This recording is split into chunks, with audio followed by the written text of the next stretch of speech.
Brothers వివాహాలు మరియు పండుగ వేడుకలకు సరికొత్త డిజైన్స్ తో అద్భుతమైన కలెక్షన్ చించేశారు, నిజంగానే చించేశారు. అలా అనిపిస్తుంది ఆ పాటలు వింటుంటే. నో బడి విల్ టచ్, ఎవరు ఆ బౌండరీస్కి రాలేరు అసలు. అంటే ఐ కెన్ సే కాన్ఫిడెంట్లీ ఆ బౌండరీస్కి రాలేరు ఎవరు. అటువంటి ఆర్గనైజేషన్ చేశాను నేను. సార్ అప్పటి సాంగ్స్ ఇప్పటి జనరేషన్ పిల్లలు కూడా ఎక్కువగా హమ్ చేస్తూ ఉంటారు. అవును చాలా మంది ఇప్పుడు రీల్స్ లో సాంగ్స్ ట్రెండ్ అవుతూ ఉంటాయి. అమ్మా, నేను అమెరికాలో రీసెంట్గా ఒక 2-3 months బ్యాక్ ఒక షో చేశాను. చిన్న పిల్లలు మొత్తం వాళ్ళు స్టేజ్కి వచ్చి every song they singing and they dancing. అంటే ఇంట్లో వాళ్ళ పేరెంట్స్ వేస్తూ ఈ పాటలను అలవాటు చేశారు వాళ్ళకి బాగా, కారుల్లో అంతా వేసి ఎంత బాగా ఎంజాయ్ చేస్తున్నారంటే ఇంకా చాలుగా నా జన్మ అంటే మేము వి అచీవ్డ్. అంతే కదా జనరేషన్కి. ఎంత హ్యాపీయెస్ట్ మూమెంట్ అవన్నీ కదా. ఎస్ మా. అండ్ సార్ మీకు వెకేషన్స్ చాలా ఎక్కువ ఇష్టం అని విన్నాను నేను. బాగా కదా, గ్రీన్ నేచర్, ఎస్ నేచర్ అన్న, వెకేషన్స్ అన్న. మీ ఫేవరెట్ ప్లేస్ ఏంటి? యూఎస్కి వెళ్తే అన్నీ తిరుగుతాను అక్కడ. నాకు టోటల్గా నచ్చిన ప్లేస్ ఏంటంటే స్విట్జర్లాండ్. నా రవికిషోర్ తీసినాడు నన్ను నువ్వే షూటింగ్ టైంలో స్విట్జర్లాండ్ తీసినాడు. అది చూసిన తర్వాత ఇంకా పర్వతాలు, తర్వాత అలాస్కా మహాపర్వతాలు. నాకు పర్వతాలు అంటే చాలా ఇష్టం. గ్రీనరీస్తో పాటు పర్వతాలు, మహావృక్షాలు అవి కూడా చూశాను. ఎటువంటి వృక్షాలు? ఈ హాల్ అంత ఉంటుంది, దాని యొక్క బేస్ హైట్ ఎంత ఉంటుందంటో దాదాపు ఒక more than 1000 feet, more than that. ఒకటే లెవెల్ ఇలాగ అవన్నీ చూసి వచ్చాను నేను.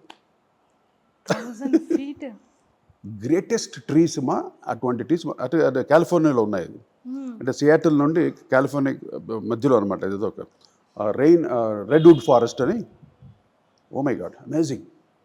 అన్నీ చూశాను నేను. చూసిన తర్వాత ఇంకా నాకు ఎందుకు జీవితం అయ్యి కదా. అసలు ఎన్ని జనరేషన్స్ చూసి ఉంటాయి ఆ వృక్షాలు. ఒక్కొక్క వృక్షానికి 5000 సంవత్సరాలు, ఒక్కొక్క 3500 సంవత్సరాలు. ఆ చెట్లంతా పట్టుకొని నేను ముద్దులు పెట్టుకొని ఆ పెచ్చులంతా వచ్చి తెచ్చుకున్నాను నేను మెమరీకి. అన్నేళ్ళు బతికిన చెట్లే ఎలా దాచుతున్నారు? తెచ్చి జాగ్రత్త పెట్టుకున్నాను నేను. ఇవన్నీ పెచ్చులు తెచ్చి ఆ చెట్ల రియల్ ఇది మా అల్లుడు పెయింట్ చేశాడు. ఇక్కడ ఆయన సియాటిల్లో ఉంటారు, మా డాటరు, మా మనవరాళ్ళంతా. ఆయన పెయింట్ మేము అందరూ వెళ్ళాము రెడ్వుడ్ ఫారెస్ట్కి. ఆయన పెయింట్ చేసిన తర్వాత వృక్షానికి మా డాటర్ చెప్పింది, డాడీ మీరు అన్నీ కలెక్ట్ చేశారు కదా, దీంట్లో అంటిస్తాను, ఇది మీకు లైఫ్ లాంగ్ ఉండిపోతాను. ఎలా పదిలంగా పెట్టుకున్నాను నేను. ఇది 5000 years ఓల్డ్ చెట్టు. వాటి బెరడని తెచ్చుకున్నాను నేను. పాడవకుండా ఎంత జాగ్రత్తగా పెట్టుకున్నాను. ఒకసారి ఆడియన్స్ చూద్దాం. ఇదండి రెడ్వుడ్ ఫారెస్ట్ ట్రీస్ అనమాట, అక్కడ నుండి తెచ్చిన బెరళ్ళు. ఇప్పుడు అర్థమైంది మీకు ఎంత గ్రీన్ నేచర్ అనేది. మాకు లోపలికి వచ్చిన తర్వాత అదొక పాజిటివ్ వైబ్ వస్తే, లోపలికి వచ్చిన తర్వాత ఈ గ్రీనరీ, ఈ డివోషన్, ఈ డివైన్ చూసిన తర్వాత అది అవన్నీ మా వైఫ్కి వెళ్తుండే. మా వైఫ్ జ్యోతి, తనకే వెళుతుంది ఆ క్రెడిట్ అంతా. ఎందుకంటే ఇంట్లో పాజిటివ్ వైబ్స్ అంటే వైఫ్ వల్లే వస్తుంది, ఆడవాళ్ళ వల్లే వస్తున్నాయి పాజిటివ్ వైబ్. వాళ్ళు చేసే పూజలు అవన్నీ టోటల్గా ఆవిడ వల్ల ఈ పాజిటివ్ వైబ్. కోర్స్ మా మమ్మీ డాడీ ఇక్కడే ఉంటారు, మా అమ్మ నాన్నగారు ఎప్పుడు రోజు వాళ్ళు ప్రే చేసుకుంటూ ప్రశాంతం. అంతే కదా సార్, మీరు అందుకే ఇంత హ్యాపీగా, ఇంత కూల్గా ఉండబట్టి ఇంత యంగ్గా ఉన్నారు కదా. సార్ ఇప్పుడు నేను మీకు ఒక సింగిల్ వర్డ్ క్వశ్చన్స్ అడుగుతాను, కానీ మా అందరికి ఇంట్రెస్టింగ్గా ఉంటుంది. నాకు ఉండాలిగా మరి మీరు ఇచ్చే ఆన్సర్ ఇస్తారో చూడాలి. సరే, కమా. మీ గురించి మాకు తెలుసుకోవాలి. ఓకే. Favourite food. మాకు ఆన్సర్స్ తెలుసు, కానీ కరెక్ట్ చెప్తున్నారో రాంగ్ చెప్తున్నారో మరి మేము తెలుసుకోవాలిగా. నా ఫేవరెట్ ఫుడ్ ఏంటి సార్? గుత్తి వంకాయ, ముద్దపప్పు కాంబినేషన్. ఆ నెయ్యి వేసుకొని అన్నంలో కలుపుకొని గుత్తి వంకాయ కూర తింటూ ఉంటే, అఫ్కోర్స్ నాన్ వెజిటేరియన్ నాకు అన్నీ ఇష్టం. నాన్ వెజ్లో అన్నీ, బట్ నాకు ఎక్కువగా ఫిష్ తింటాను నేను. ఇప్పటికీ కూడా అడ్డమైన చెత్త తినకుండా చాలా హెల్త్ కాన్షియస్గా మంచి డైట్ ఫుడ్ తింటారని విన్నాను. Yes, exactly. నేను మామూలు జంక్ ఫుడ్స్ తిన్నా, అసలు బయట ఎక్కడ తిన్నాను నేను, అసలు ఇంటికి వచ్చే తింటాను ఇప్పుడు. నాకు ఎందుకంటే బయట అది భయం వేస్తుంది నాకు. ఏంటి ఈ ఆయిల్స్కి మార్చేస్తారని, అంటే అన్నీ అలర్టేట్గా ఉంటాయి కదా బయట, అందుకోసం భయం నాకు. అందులో ఇంట్లోనే ఏ టైం అయినా నైట్ వచ్చి ఇంట్లోనే తింటాను. మీ ప్లేలిస్ట్లో ఆల్రెడీ మాకు ఒక టాప్ 3లో రీక్రియేట్ చేయాలంటే ఏ సాంగ్స్ అనేది చెప్పేశారు అవును కదా. ఫర్ ఎవర్ ఎప్పుడు హమ్ చేసుకునే ఇంకొక ఫేవరెట్ సాంగ్ ఏంటి చెప్పాలి. ఈ క్షణం ఒకే ఒక కోరిక, నీ స్వరం వినాలని తీయగా, జరిగిన తారనలో ఓ ఎక్కడున్నావు అంటోంది హాయిగా, ఈ క్షణం ఒకే. ఈ పాట నాకు బాగా ఇష్టం, చాలా ఫేవరెట్ ఫేవరెట్. మెలోడీ. సార్, జ్యోతి మ్యామ్కి ఒక సాంగ్ని డెడికేట్ చేయాలి అంటే ఏ సాంగ్ డెడికేట్ చేస్తారు? ఆవిడకి అన్ని, నా మ్యూజిక్ అంతా ఆవిడకే డెడికేషన్. సార్, మ్యూజిక్ అంతా మ్యామ్కే నా డెడికేషన్, పాటలన్నీ ఆవిడకే కదా. అన్ని మ్యామ్కే డెడికేషన్, కానీ ఒక స్పెషల్ సాంగ్ డెడికేట్ చేయాలి. ఆవిడ పేరు మీద ఒక పాట చేశాను నేను. ఓ, నీవేనమ్మా జ్యోతి, ప్రేమ జ్యోతి, జీవన జ్యోతి, నీవేనమ్మా జ్యోతి, ప్రేమ జ్యోతి. జయసుదాస్ కదా పాడించా ఈ పాటని. ఏదో సినిమా పేరు గుర్తురాట్లా, ఆవిడ మీద తలుచుకొని చేసింది. తర్వాత మా చిరంజీవి గారిని తలుచుకుంటూ, అంజనీ పుత్రుడా వీరాది వీరుడా సూర్యుడా ధీరుడా నీ మీద నాకు యా, ఆయన తలుచుకుంటూ చేసింది ఆ సాంగ్. సార్, మీరు ఎక్కువ యాక్టర్స్లో ఎక్కువ హీరోకి మ్యూజిక్ని ఇచ్చారు?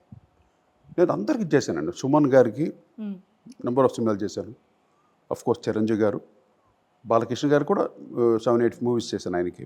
నాగార్జున గారికి, వెంకటేష్కి, తరుణ్కి 3-4 చేశాను ఆయనకి. ఇలాగనే అన్ని హిట్సే, మ్యూజికల్ హిట్స్. మీకు అంటే సింగర్స్లో ఇద్దరు మీకు 2 ఐస్ లాంటి వాళ్ళని విన్నాను. అవును, ఒకటి బాలసుబ్రహ్మణ్యం గారు అండ్ చిత్ర. సో ఇద్దరు గురించి ఒక ఫ్యూ వర్డ్స్ చెప్పాలంటే ఏం చెప్తారు? అంటే సింగర్స్లో నాకు ఫస్ట్ సుశీలమ్మ గారు అంటే చాలా అమితమైన ప్రేమ నాకు. ఆవిడ వాయిస్ అంటేనే I love her voice, ultimate voice. ప్రపంచంలో ఇంకా ఎవరు ఆవిడ వాయిస్ తర్వాత ఇంకెవరినో అనుకోవచ్చు, కానీ షీఈస్ అ ఫస్ట్ ఫీమేల్ వాయిస్. గొప్ప గొప్ప పాటలు పాడారు ఆవిడ, తమిళ్లో కానీ తెలుగులో కానీ. అద్భుతమైన పాటలు, నాన్నగారి, అటు కేవి మోదన్ గారి ఎన్ని పాటలు బ్రహ్మాండంగా పాడింది. అలాగా బాలు గారు, చిత్ర గారు అంటే మాకు రెగ్యులర్ అనమాట. అంటే వాళ్ళు బయటకు అందరికీ పాడుతుంటారు, కానీ నాకు ప్రయారిటీ ఇచ్చేవాళ్ళు. నేను బిజీగా ఉన్నప్పుడు నాకు డేట్స్ ఇచ్చి, నాకు ఇబ్బంది పెట్టకుండా. చిన్న చిన్న ఇబ్బందులు ఉంటాయి, నేను ఎప్పుడు కోపం వచ్చేసి చిత్రాన్ని తిట్టేస్తుంటాను, ఆవిడే పట్టించుకోదాన్ని. మాకు రెగ్యులర్ ఇవన్నీ. ఇప్పుడు అందరూ కోపం అనుకుంటారు. నాకు ఎక్కడంటే నేను వర్క్లో ఉంటాను ఫుల్గా. అందరికేంటి ఈ మధ్య అందరూ ప్రతి ఒక్కటి కోటి గారు కోపం ఎక్కువ. ఎక్కడ కోపం, నేను ఎక్కడ చూపించాను కోపం? నా ఆర్కెస్ట్రా మీద, నా సింగర్ మీద చూపిస్తాను. నా వర్క్లోనే నాకు నేను పర్ఫెక్ట్గా ఉండాలి, కరెక్ట్గా ఉండాలి. టైమింగ్స్ కానీ ఇవన్నీ నేను చాలా, చెన్నై నుండి వచ్చిన వాళ్ళం మేము. చెన్నైలో అల్టిమేట్ అన్ని టైమింగ్స్ అనమాట. అక్కడ ఒక డ్రైవర్ దగ్గర నుండి, ప్రొడక్షన్ బాయ్ దగ్గర నుండి అందరూ అల్టిమేట్ టైమింగ్స్ అలా ఫాలో అయ్యేవాళ్ళం టైమింగ్స్. అది అలవాటు మాకు. చెన్నైలో ఉన్నవాళ్ళు కదా, ఏంటి తెలుసు ఇంకోటి అందరూ అనుకోవాలి పాప నా గురించి వేరే అనుకుంటున్నారు. ఎంఎస్వి గారిని ఎంఎస్వి అంటే గార్లు గీళ్ళు అనడం మాకు అలవాట్లేదు అసలు. అలా అంటే మా మనిషిగా అని అనుకుంటూ, అలాగే ఒక ఫ్రెండ్ లాగా అనుకుంటూ చెప్పుకునేవాడు. ఇక్కడ వచ్చేసరికి నేను ఇళయరాజా అంటే ఏంటి అంత పెద్ద మహానుభావుని ఏంటి ఇళయరాజా అంటాడేంటి అని కొంతమంది పాపం. నో, అది ఉద్దేశం మట్టుకు అది కాదు. మాకు చెన్నైలో అలవాటు అలాగే, ఎప్పుడు వాళ్ళ పేర్లతో పిలిచి అలాగే. వాళ్ళ గ్రేట్ పీపుల్ యూనో. ఎంత వాళ్ళందరి దగ్గర నేర్చుకున్నాం మేము ఎన్నో. ఎంఎస్వి గారు అంటే ఓ మై గాడ్, మహానుభావుడు అమ్మ, మహానుభావుడు. ఎటువంటి పాటలు, ఎటువంటి మ్యూజిక్ అవన్నీ నేర్చుకుని మేము హీరోస్కి, ఇప్పుడున్న హీరోస్ కింద చేయగలిగామంటే, మాస్ మ్యూజిక్ చేయగలిగామంటే is ultimate MS Viswanathan. SP Balasubrahmanyam sir no more అని తెలిసేటప్పుడు మీరు ఎన్నో సాంగ్స్ మీ మ్యూజిక్ డైరెక్షన్లో పాడారు కాబట్టి అది కొంచెం. మీరు ఇప్పుడు చెప్తున్నా కూడా మళ్ళీ నాకు ఆయన ఎక్కడికి వెళ్ళలేదండి. ఆయనకి ఎక్కడ ప్రతి పాటలో జీవిస్తూ ఉంటాడు మా బాలసుబ్రహ్మణ్యం గారు. మా అన్న అతను లైక్ ఏ బ్రదర్ యూనో. అంత ఇంటిమెసీ నాకు బాలు గారు అంటే. అఫ్కోర్స్ తిట్టుకుంటాను నేను, బాలుని తిడుతుంటాను నేను, బ్రదర్ లాగే, అంతేగాని ఆయన మీద కోపంతో కాదు, ద్వేషంతో కాదు. బట్ అటువంటి హ్యూమన్ బీయింగ్ ఇస్ గ్రేటెస్ట్ అంతే. ఎన్ని విషయాల్లో ఆయన దగ్గర కోపం చూడలేదమ్మా నేను. ఇప్పుడు మేమున్న కొంచెం టెన్షన్ పడుతుంది, ఆర్కెస్ట్రా అంత ఇరిటేషన్గా ఉంటుంది మాకు. ఆయన అంత ఫ్రెష్గా ఉంటాడు తెలుసు. ఎప్పుడు ఎన్ని ప్రాబ్లమ్స్, ప్రతి ఒక్కడికి ఉంటాయి ప్రాబ్లమ్స్, కానీ ఎప్పుడు ఆయన వెలుగొచ్చు కదా బయటికి. ఆయన ప్రాబ్లం ఉన్నట్టు ఫేస్లో కూడా కనిపించదు. అంత సిన్సియర్. పాట అంటే ప్రాణం, పాట అంటే ప్రాణం. అది ఏ పాటనా కానీ పాట పాడాలి. అలాగే నా పాటలన్నీ ప్రాణం పెట్టి పాడాడు. నేను కంపోజ్ చేసినప్పుడు ఏ ఫీల్ అనుకుంటానో ఆయనకి అర్థమైపోతుంది. ట్యూన్ వినిపించేటప్పుడు నేను రాజు ఇద్దరు వినిపిస్తాను. నేను గిటార్ వాయిస్ రాజు. ఇప్పుడు అందం హిందోళం అదరం తాంబు ఇలా వినిపిస్తాం మేము. నువ్వు పాడేస్తా అంటాడు నన్ను. సార్ ఎందుకు జోకులు, మీరు పాడండి సార్, మీరే కదా పాడాలి మాకు. అలాగా మమ్మల్ని బాగా ఎంకరేజ్ చేసేవాడు బాలుగారు. ఎన్ని పాటలు. సార్ ఎప్పుడు కూడా అంటే యాజ్ ఒక సీనియర్ మ్యూజిక్ డైరెక్టర్ కోటి గారు అంటే ఒక బ్రాండ్. సో ఒక అలాంటి పర్సన్ చాలామంది ఎన్నో న్యూ సాంగ్స్ కంపోజ్ చేసేటప్పుడు కానీ ఎంతోమంది అప్కమింగ్ మ్యూజిక్ డైరెక్టర్స్ కానీ చాలా వరకు వాళ్ళ సాంగ్స్ని మీ చేతుల మీదుగా లాంచ్ చేయించాలనుకుంటారు. కొంతమంది సెంటిమెంటల్ చేశాను, మనం చాలా మంది చేశాను కూడా, చాలా మందికి చేశారు కూడా. ఈ నవ్వే డేస్లో అబ్బా ఈ మ్యూజిక్ ఇప్పుడు న్యూ జనరేషన్కి తగ్గట్టు చేస్తున్నారు అని మీరు ఎంకరేజ్ చేసే పర్సన్స్ ఎవరు? తను బేబీ అని ఒక సినిమా చేశాడు, మ్యూజిక్ చాలా అద్భుతంగా చేశాడు ఆయన. తర్వాత ఇంకోటి వెంకటేష్ సినిమాకి మ్యూజిక్ చేశాడు, సూపర్ హిట్ మ్యూజిక్, అదే గోదావరి గట్టు మీద. వీళ్ళందరూ నేను ఎంకరేజ్ చేస్తుంటా, చాలా బాగా బ్రహ్మాండంగా చేశారు వాళ్ళంతా మ్యూజిక్. ఎప్పుడు పాట జనాలకి ఎక్కాలి. ఆడే మ్యూజిక్ డైరెక్టర్ నిజంగా చెప్పాలంటే, వాడే విద్వాంసుడు. జనరంజకం అవ్వాలి పాట. నేను చేయాలంటే ఎన్ని 100 లక్షల రకాలు చేయొచ్చు, ఎవరికి ఎక్కని మ్యూజిక్ అది కాదు. వాళ్ళ దృష్టిలో పెట్టుకోవాలి. నేల టికెట్లు ఇచ్చి జంప్ చేయాలి పాట అంటే, అలాగ ఉండాలి. అలా చేశాను నేను.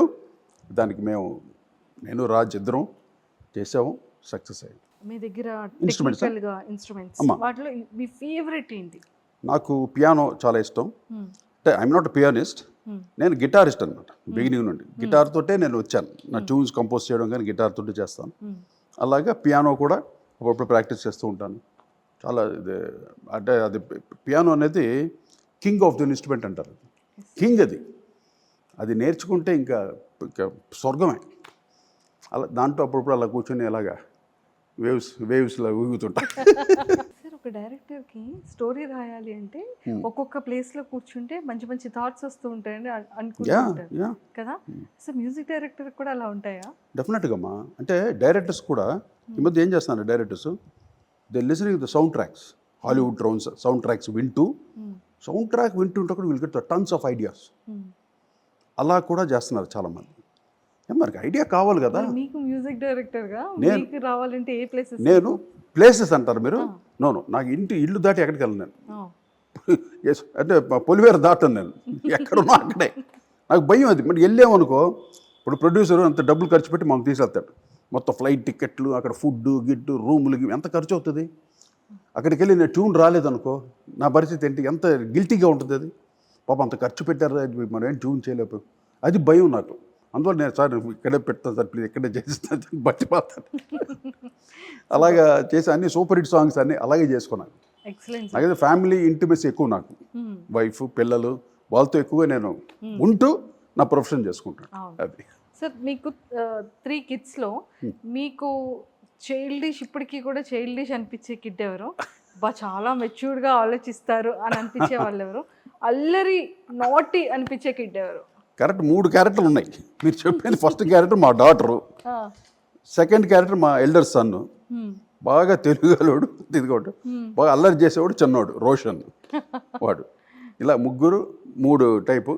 నాకు వాళ్ళతో ఫ్రెండ్షిపే. నాకు వీఆర్ ఫ్రెండ్స్. నాకు పిల్లలు కదా, అంతే కదా, యంగ్ అంటే. అలాగే వాళ్ళతో అంత ఇదిగా ఉంటాను నేను, ఫ్రెండ్లీగా. Not only my Sons, even singers, upcoming singers ఎవరున్నా. నాకు తేజాంజలి నా అసిస్టెంట్ ఉంది, ఇంకోటి తిన్నాదని ఒక కీబోర్డ్ ప్లేయర్. వాళ్ళని కొట్టడం గెట్టడం అంత సరదాగా మేము ఫ్రెండ్సే. అలాగే మేము వర్క్ చేసుకుంటూ ఉంటాం. సార్ మీకు కోపం వస్తే ఏదో అంటారంట, ఏమంటాను చెప్పండి? కోపం ఏదేదో అంటాను. ఒక టైం కొన్ని సైలెంట్ వర్డ్స్ వస్తుంది. ఇప్పుడు చెప్తే దాన్ని మీరు సైలెంట్ టిక్ టిక్ అది పెట్టాలా. కోపం బాబాయ్ అయ్యోదమ్మ పగిలిపోద్ది సార్